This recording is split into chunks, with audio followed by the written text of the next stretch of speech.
And so if you can just not act on the reaction, the internal reaction, it gives you space to invite other information in, either from the other person or from within yourself. The Peter Principle observes that employees tend to rise to their level of incompetence. It's a sarcastic take on corporate culture, but many of us have seen technically brilliant people get promoted into non-technical roles where they struggle to manage people and teams. Welcome to the Chicago Booth Review podcast, where we bring you groundbreaking insights in a clear and straightforward way. I'm Hal Weitzman, and today I'm talking with Chicago Booth's Christine Carpenter on people skills and leadership. What are the key skills that can help to promote transparency, innovation, and effective communication within teams? Christine Carpenter, welcome back to the Chicago Booth Review podcast. Thanks for having me back. Well, we had such fun with you last time talking about being vulnerable and saying, I feel. And a feeling word. So I feel so happy that you're back with us. And this time to talk about technical leaders and how they can improve their people skills. And I mean, this is a problem that or an issue, maybe I shouldn't say a problem, that we're familiar with, right? People are often promoted to their level of incompetence, where they're no longer competent at what they're doing. They're very good at technical tasks typically, but they move into a bigger role where they're no longer able to use their technical skills. People often say things like, well, when I'm with my team, I'm fine. Yeah. But when I have to speak to a bigger team, then I sort of, I fail or I flail. So what do you think, if we take about this specific example of when a technical expert, suddenly has to lead a team, think of like a CFO who gets promoted to be the CEO or, some other tech leader who suddenly comes into a leadership role. There's often friction points. What are those friction points that hold that person back from performing at their best? Yeah. Tech is a great example because it's very logic-based. And people, as much as we like to think that we're very logical, rational people, we have this love affair with our big, smart frontal lobes, right? Our bodies and our emotions actually are the drivers of most of our choices, and then we put the reasoning right on top of it after the fact. But in a technical role, there's a lot more logic involved. There's a lot more certainty involved. And when you're dealing with people, it's not super logical. It's more emotional. So that's a hard leap to make. And I hear that from my students all the time, where they're just like, they're coming in and wanting there to be an answer and wanting there to be a resolution. And it's like, there doesn't have to be a resolution. We're just here building relationships and communicating. Mm-hmm. Now, when you talk about technical leaders, so if decisions are made, which sounds right. You say decisions are made primarily through emotions, and then people post hoc kind of shove on the reasoning afterwards or the data, which makes a lot of sense. But I'm just wondering, that means that this isn't just an issue for when a technical leader becomes a general leader. It's an issue for anybody leading a team, True. Regardless of how technical it is. True. So this is why self-awareness is so important, because if you understand your emotional reactions to things, it gives you a bit of a pause to really bring the intellect back into play. If you have a reaction to something and you go into action on that, if you can just sit tight for a second and parse out what all fed into that reaction. Maybe there's some encoding from history that comes in there. If you can peel that off, you have a much clearer view of what you're trying to solve. And then you can intentionally bring the logic back into it. Mm-hmm. But it's interesting, isn't it? Because we work in, we work in a world where we're told that we have more and more data all the time, and we have decision science, where we're told that there is an optimal, a better decision. Maybe the implication is there's a right decision and there's a wrong decision, and people get promoted or fired on the basis of having made one or the other, right? And so, there's the whole narrative around business is typically not just in tech, but in general, that typically that there is a right answer, something that played out well, and there's a wrong answer, something that was a big mistake that got someone fired. Right. So is that harming us, that narrative? I think so. I think I bristle at it. I think that there is a very wide range of right and a pretty small window of what's absolutely wrong. And I think those are pretty clear most of the time. But to stay in an all or nothing, black and white, right or wrong mindset is super limiting. And it paralyzes people because it's like, well, it's one or the other. You have a 50% chance. That's pretty terrifying. And so it shuts you down. It threatens that, like, the perfection facade that we talked about last time. And so it makes people nervous, and you're not going to lead at your best if that's the position you feel like you're in. Okay, so you talked about self-awareness, and, particularly when people are transitioning from one job to another, right? Let's imagine from a very technical team, I'm leading the IT team, and now suddenly I'm, in the C-suite or whatever. It's that's different, right? So my management sort of has to be somewhat different. How do you advise new managers to start to kind of identify, their own reaction to things, their own triggers when they're in challenging professional situations or changing situations? Yeah. It's crucial. I think that people coming into new situations like that, when they're changing over into a whole different skill set, look to outside clues about how am I supposed to be? What should I be saying here? What's the right answer? What's the right decision? Because I don't want to make the wrong one, and that's the only other one. But as soon as you're sort of looking for guidance from outside of you, it's very unstabilizing because you leave all the information of what you actually know, which is inside of you. You leave that as your compass. And everything that they are imagining from outside of them is also based on assumption. Unless they're actively checking it out, specifically asking, they're making up a story. And when we make up stories, we almost always make them up based on our biggest fears.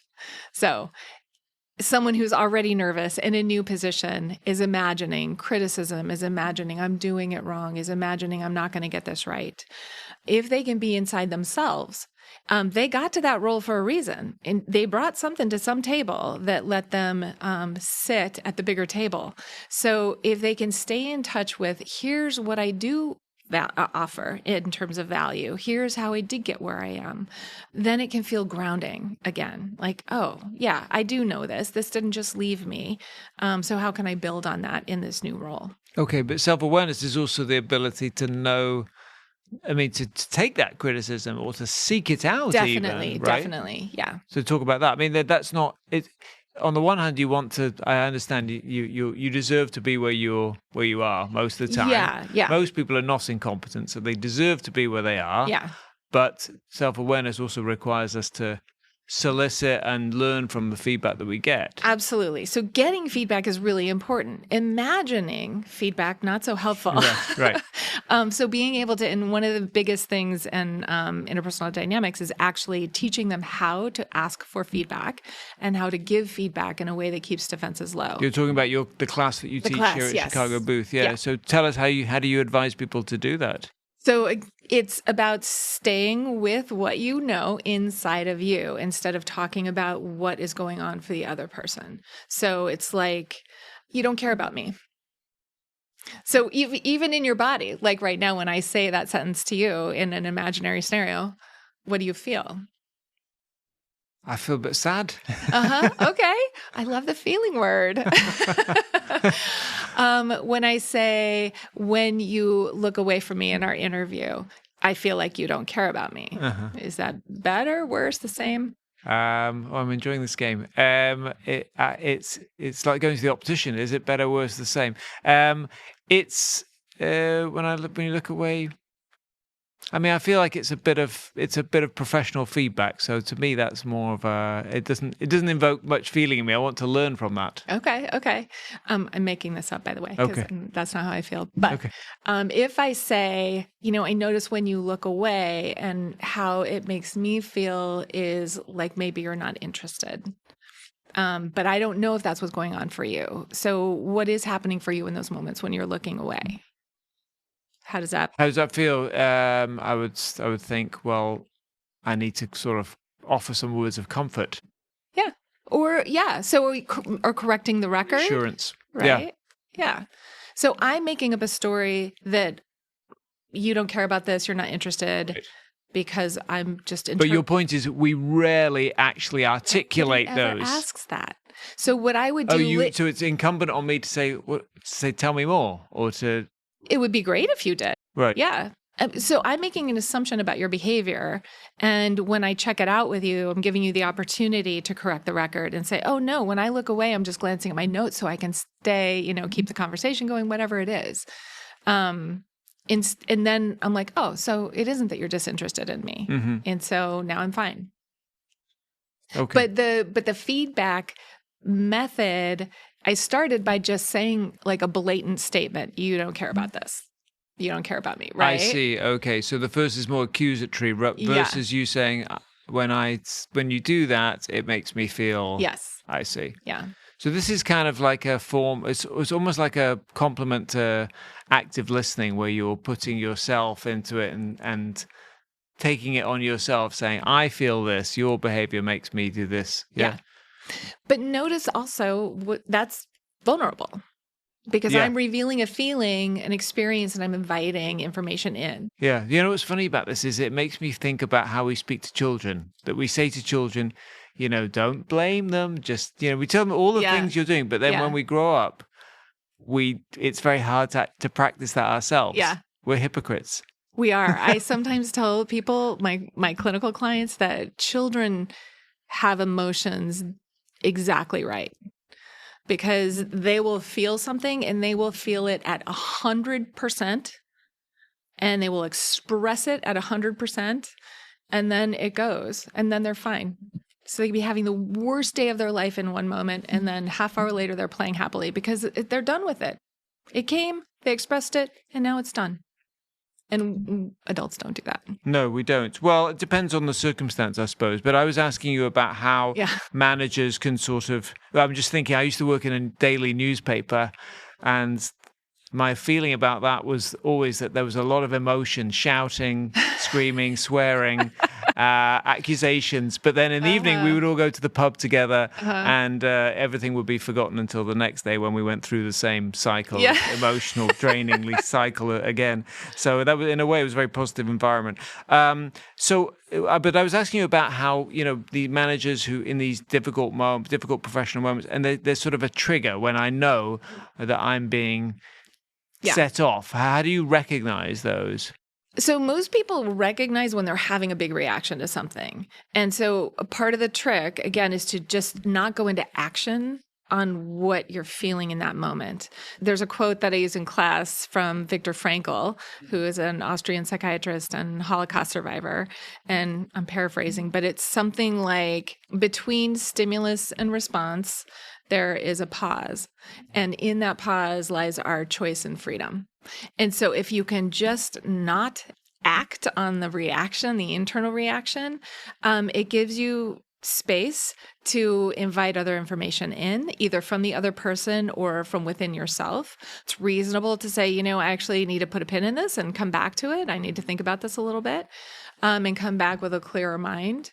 But if something happens and suddenly we're activated around something, hurt, scared, angry, whatever it is, we don't have to do anything with that in that moment.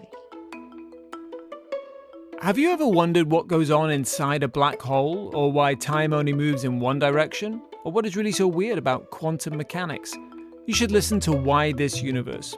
On this podcast, you'll hear about the strangest and most interesting ideas in physics, broken down by physicists Dan Hooper and Sharma Waxman. If you want to learn about our universe from the quantum to the cosmic, you won't want to miss Why This Universe.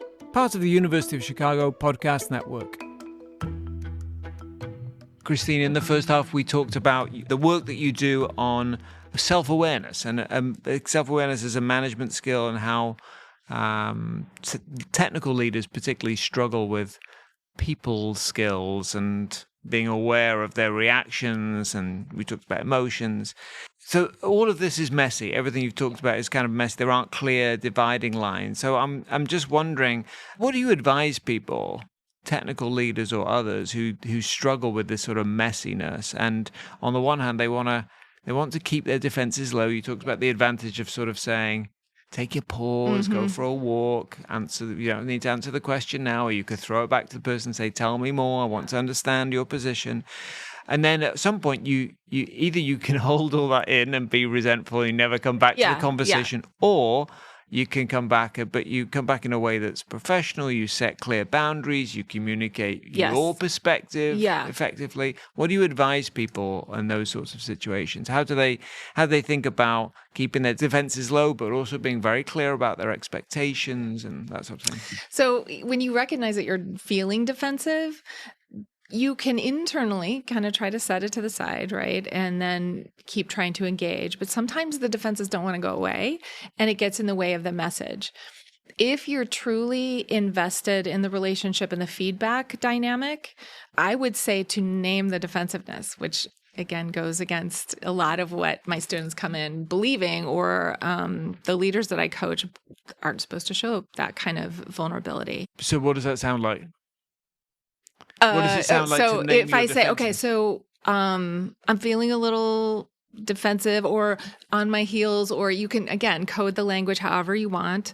I'm feeling a little taken aback by this, but your message is important to me. I want to be able to hear what you're saying. So I'm going to try to set that aside for the moment. So I'm communicating value and interest in the relationship and the feedback, but authentically naming what's happening for me. In the therapy world, we have a saying that says, name it to tame it. Sometimes just putting words to something kind of dissipates it. Okay. So I've got a 17-year-old daughter who always says, I feel attacked. Oh, so yeah. There's a big debate about words like attacked in interpersonal dynamics, because it's not really an emotion. And it's sort of adjacent to an accusation.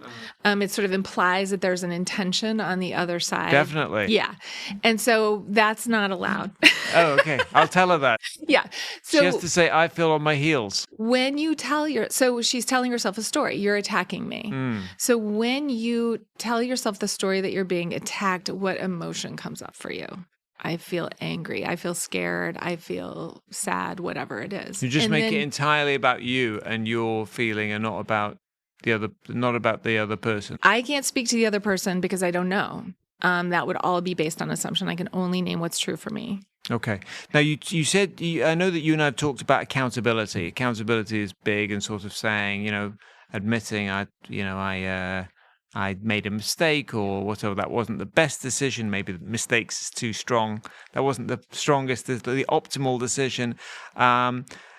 There's a lot of talk in the business world about how failure is great, and yet there's hardly any real backup to that, right? People don't reward failure or experiments, even though they say they do.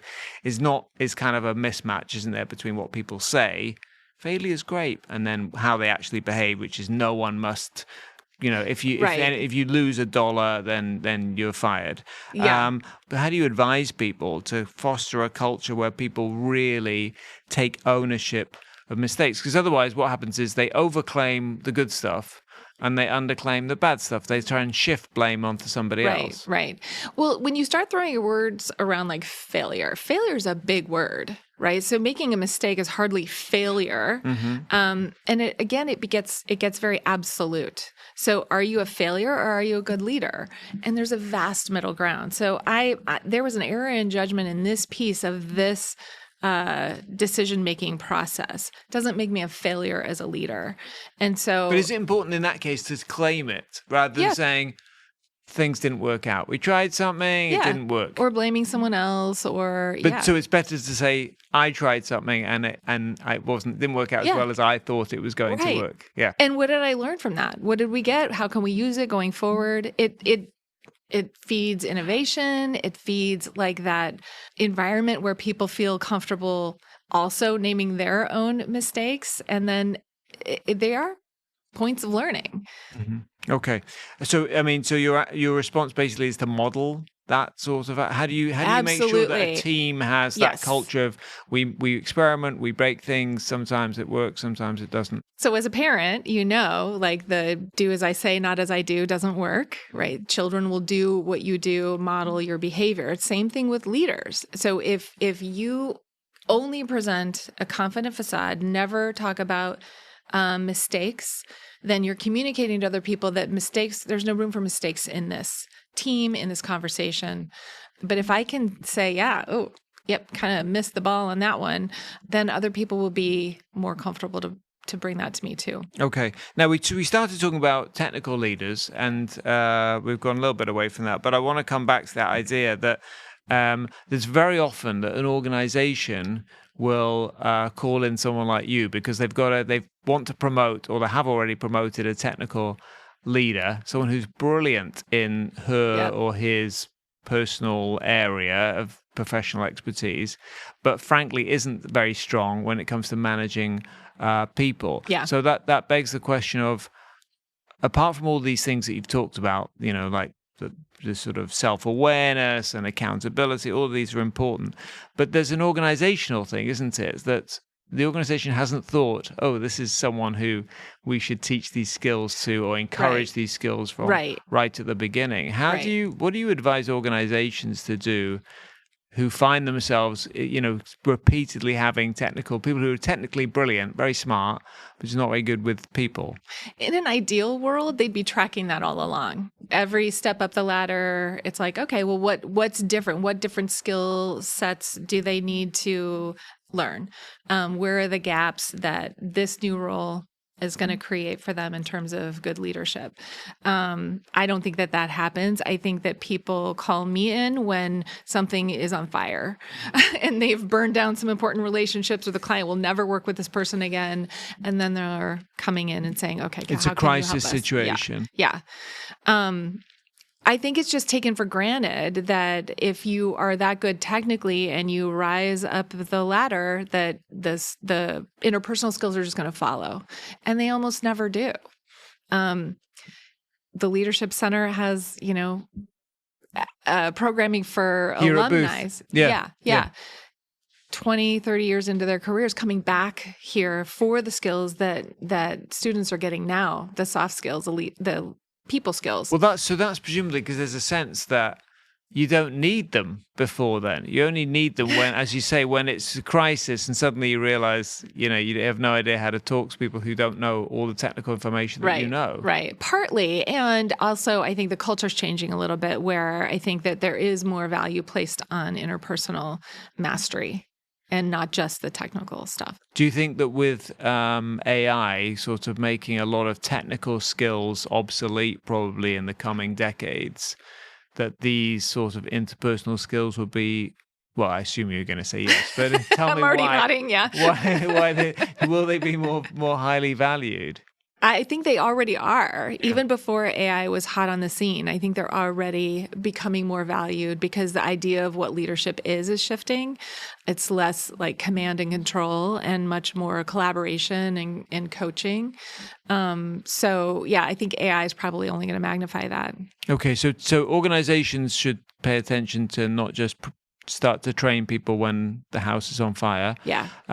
What about individuals who would, perhaps, because many of our MBAs get hired into very technical roles in their first couple of jobs, right? And then over time, they become less and less technical. And as I say, maybe those skills that they developed might be obsolete, but these other skills come into play. So if somebody recognizes that now and they're young enough to be at the beginning of that cycle, what sort of things should they be doing now to practice their people skills so that when the time comes, they get tapped on the shoulder, they're comfortable leading teams?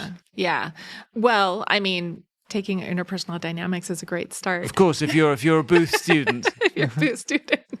But there are ways to get these kinds of experiences. I think one of the best ways to learn is by doing. And this kind of stuff where we have such strong mental models build up around what you can do, can't do, can say, can't say, should, shouldn't, to test it out play with those behaviorally is really where the shift is going to happen. So seek those opportunities wherever you can. Practice with family members, with You inner mean just circle change people. your behavior a little bit and see what happens? Yeah. Okay. And so some quick ways that you could change your behavior would be the things we talked about. Take accountability. Take accountability, reveal things about yourself that you wouldn't normally reveal, ask for feedback, and listen to it. All of those kinds of things. It's across the board because relationships are relationships. And so the skills apply everywhere. Okay. Excellent advice. Okay. So was I looking away too much? Not at all. Okay. All right. I feel very welcomed. Okay. Thank you very much, Christine, for coming back on the Chicago Booth Review podcast. Thanks, Hal. That's it for this episode of the Chicago Booth Review podcast, part of the University of Chicago Podcast Network. For more research, analysis, and insights, visit our website at chicagobooth.edu/review. When you're there, sign up for our weekly newsletter so you never miss the latest in business-focused academic research. This episode was produced by Josh Stunkel. If you enjoyed it, please subscribe and please do leave us a 5-star review. Until next time, I'm Hal Weitzman. Thanks for listening.